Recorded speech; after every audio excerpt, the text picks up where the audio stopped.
जब माता सीता का स्वयंवर हुआ था, उस स्वयंवर में आप जानते हैं राजा जनक ने दशरथ जी को न्योता नहीं दिया था। पता है किसी को ये बात? जनक जी ने सीता जी का विवाह किससे होने वाला था? राम जी से। और राम के पिता कौन है? दशरथ। अब जनक जी समधी जी को न्योता नहीं दे तो कैसे विवाह हो? और ये पहली शादी है जिसमें दूल्हा पहला ही ससुराल में रह रहा है। ये पहली शादी है जिसमें दूल्हा पहले ही ससुराल में है।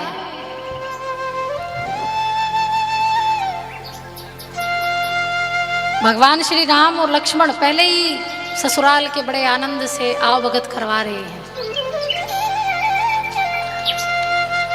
राजा जनक ने एक बार अपने नगर में यज्ञ रखा और यज्ञ के साथ साथ सीता का स्वयंवर भी रखा गया था। मां सीता का स्वयंवर रखा गया और राजा जनक ने सभी को निमंत्रण दिया था, लेकिन राजा दशरथ को निमंत्रण नहीं दिया था। सभी को निमंत्रण दिया, अनेक राजा, सप्तद्वीपों के, नौखंडों के राजाओं को निमंत्रण दिया गया। गंधर्व, किन्नर, मनुष्य सबको, सब स्वयंवर में आए, लेकिन एक स्थान छोड़ा गया था, अयोध्या का। अयोध्या में राजा कौन है? दशरथ। राजा दशरथ को निमंत्रण नहीं दिया और जनक जी ने पूरे नगर में घोषणा करवा दी कि जो मेरी प्रतिज्ञा है, जो सीता के लिए धनुष को तोड़ देगा वही मेरी सीता का वरण करेगा, उससे विवाह करेगा।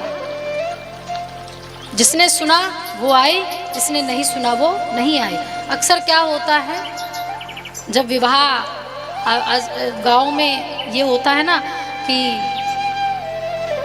खाने की न्योता देकर आते, कोई एक आदमी का न्योता देता है तो कोई किसी पूरे परिवार का न्योता दिया जाता है ना।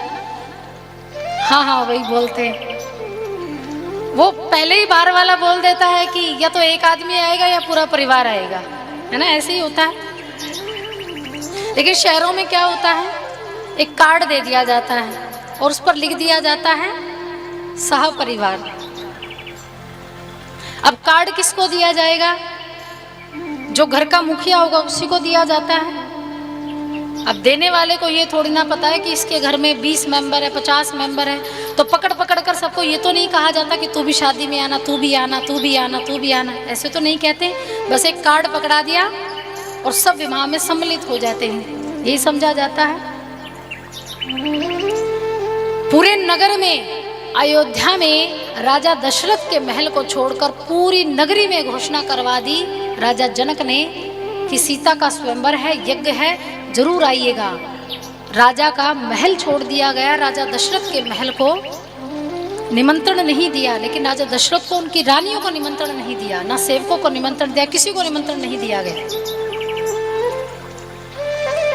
और निमंत्रण क्यों नहीं दिया था, इसके पीछे भी गोस्वामी जी महाराज बड़ा सुंदर भाव प्रकट करते हैं। ये गूढ़ रहस्य की बात है कि राजा दशरथ को निमंत्रण क्यों नहीं दिया था। ये तो अच्छा हुआ कि विश्वामित्र जी राम लक्ष्मण को ले गए, ये तो अच्छी बात हुई कि राम लक्ष्मण को ले गए। अगर राजा दशरथ को निमंत्रण ना दिया होता तो राम लक्ष्मण का विवाह काहे होता, कैसे होता, फिर नहीं हो पाता।